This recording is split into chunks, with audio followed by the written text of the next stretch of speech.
I now give the call to the honourable member for Menzies. Thank you, Mr Speaker. Mr Speaker, the Social Security and Other Legislation Amendment Bill 2012 amends the Social Security Act 1991 and the Social Security Act 1999 to enable state and territory agencies, such as the Alcohol and Other Drug Tribunal in the Northern Territory, to trigger income management through referrals. This bill also amends the Social Security Administration Act 1999 to enable the Minister to designate states, territories and areas in which income management can be implemented. This in effect provides the government the necessary flexibility for the operation of income management in the 5 trial sites announced in the 2010-11 budget. Mr Speaker, protecting the welfare of Indigenous children, indeed all Australian children, is a fundamental responsibility of any government. And when intervention is required to protect children, to respond to threats against children, the government must be ready, willing and able to step in and protect those most vulnerable in our society. The change of government in 2007 was not a good thing for the people of the Northern Territory. In fact, it would be the hallmark of a policy shift that has been detrimental to Territorians, particularly Indigenous Australians. Labor decided to smash the Coalition's commitment to doing what was right and what was needed in the Northern Territory, namely the emergency response. The ideological pursuit of opposition to the Northern Territory intervention caused widespread collateral damage and undid the good work of the former Coalition government. Labor, through its various incarnations, firstly the Rudd government and now the Gillard government, are opposed to real welfare reform. They're opposed to promoting measures that will actually help, not burden the people concerned. And this minister does not only really believe in reform, believe in change, believe in helping people in the Northern Territory and indeed all Australians, but she proclaims the urgency of this bill, all the while having fallen asleep at the policy wheel. The other side, Mr Speaker, were vocal in criticising income management. Now they profess it's an important part of our welfare system. The government is now picking winners. It's okay, for example, to have this in the Northern Territory, but not in the minister's electorate.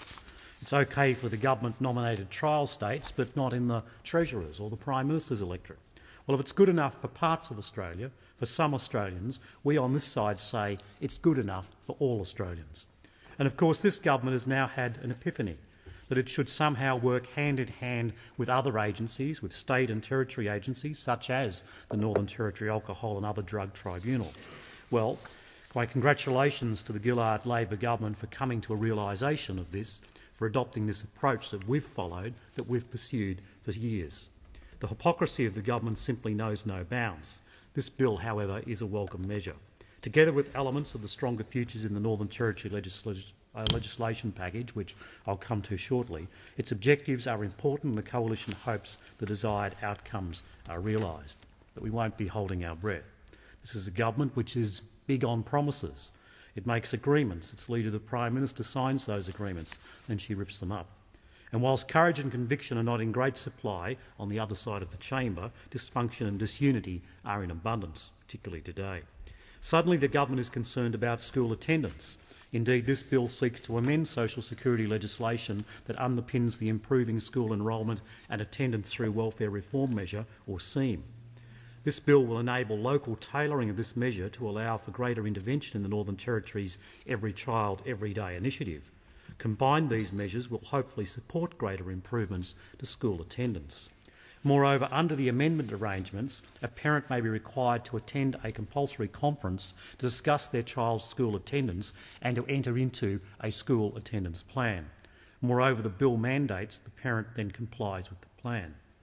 The bill provides for parent income support payments to be suspended where a non-compliance occurs. When this government chose to depart from the successful measures of the emergency response, they chose to ignore the inevitable consequences of this and how it would have an impact on the welfare of Indigenous children. When the Gillard government chose to water down and to soften the previous coalition government measures, they confirmed to the Australian people that they were more interested in populism than progress, they were more interested in press statements and releases than in sound public policy. The measures enacted in this bill are another classic example of the Gillard government, from the Gillard government, of a government desperate to be seen to be doing something. The Coalition supports these measures, but the Coalition also supports a proactive approach to welfare, not a reactive one. We support comprehensive policy development, not quick fixes designed to patch over endemic issues. The government has contributed, indeed has caused, many of the problems that it now proudly proclaims it will fix. This government is not taking the tough decisions. It's not providing hope, reward and opportunity to Territorians, indeed to all Australians. The government is merely playing politics with an issue close to my heart, an issue that's close to the heart of many people on this side of the chamber. The Minister talks about income management. She proclaims how great it is. Well, then I challenge her, here and now, to introduce income management to the APY lands in northern South Australia. Use the powers she has right now and do something for these people in one of the most remote parts of the country. The people of the APY lands are crying out for income management, no group more so than their Women's Council that I visited a few months ago. If government is truly committed, then order income management for the APY lands, which this legislation would enable to be done. The Coalition supports these measures in this bill, therefore. We have little confidence in the government, however, that what will be done and necessary will actually come to fruition. I fear they'll not. I hope that they go some way to proving me wrong. For if for nobody else's sake, it's for the sake of our brothers and sisters and their children in the Northern Territory and in places like the APY lands who have been so wilfully neglected by a government so utterly weak and incompetent, so bitterly divided and dysfunctional. Mr Speaker, then let me turn to the other bill, the Stronger Futures in the Northern Territory Bill, and indeed the Stronger Futures in the Northern Territory Consequential and Transitional Provisions Bill.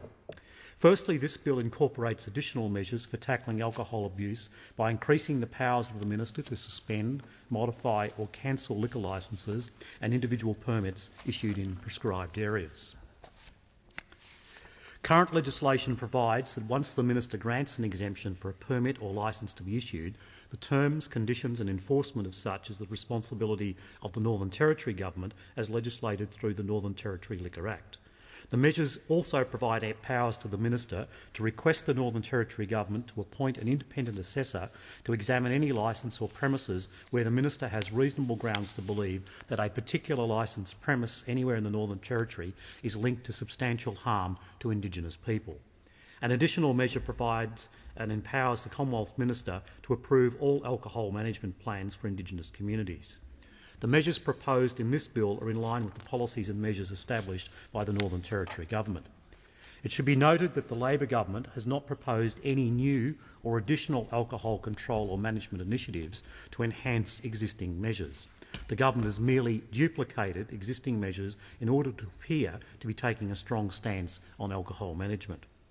Let me turn then to land reform. Township leasing arrangements are fundamental in facilitating private home ownership and commercial development in Aboriginal communities. The Labor Government has not actively pursued this vital reform in government with the Northern Territory Emergency Response Monitoring Report dated October 2011 noting, and I quote, "Following feedback from the land councils on these proposals, township leasing is now being pursued as a longer-term priority unless traditional owners initiate discussions." The Labor Government have now incorporated this measure into their 10-year plan. While the Coalition is supportive of this measure, it should be highlighted that this must be considered as a priority. Mr Speaker, the bill seeks to expand measures introduced by the former Coalition Government's Community Store program, where stores were assessed and outback stores were supported to enter a community in order to raise the quality and quantity of food products and reduce the prices of food and household items. All measures in these bills are to be reviewed after 7 years of operation. A sunset provision of 10 years is also incorporated.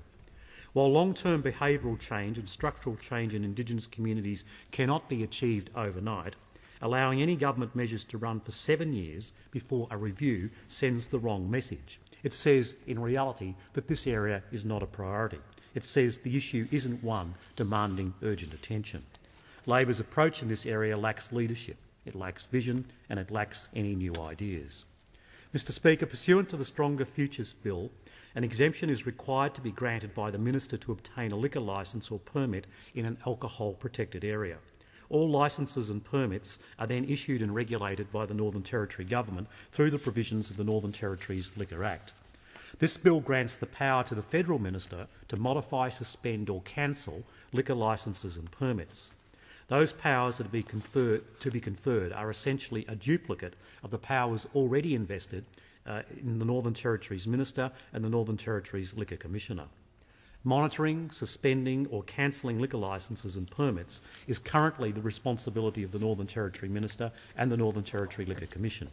Any intervention in this area by the Federal Minister will therefore lead to duplication of effort by governments or confusion by permit holders and licensees over which minister or which regulations are in force. The coalition amendments circulated in my name remove any potential confusion or duplication of effort by clearly specifying when and how the Federal Minister may act. The amendments, if adopted, would require that prior to issuing a determination to modify, suspend or cancel a liquor licence or permit, the Minister must first write to the Northern Territory Minister and the Northern Territory Liquor Commission setting out the issue and the proposed action. The Northern Territory Minister and the Northern Territory Liquor Commissioner must then respond in writing within the specified consultation period with any comments or actions that they consider appropriate. The amendments require that the Federal Minister must have regard to those comments prior to making any determination. These amendments ensure that any federal intervention in the management of the Northern Territory Liquor Act does not duplicate or complicate the legislation of the Territory or actions of the Territory Government. The amendments reserve the right of the Federal Minister to make a determination where the Northern Territory Government is unable or fails to take appropriate action to address harm caused by alcohol abuse. I therefore, Mr Speaker, commend the coalition amendments to the House.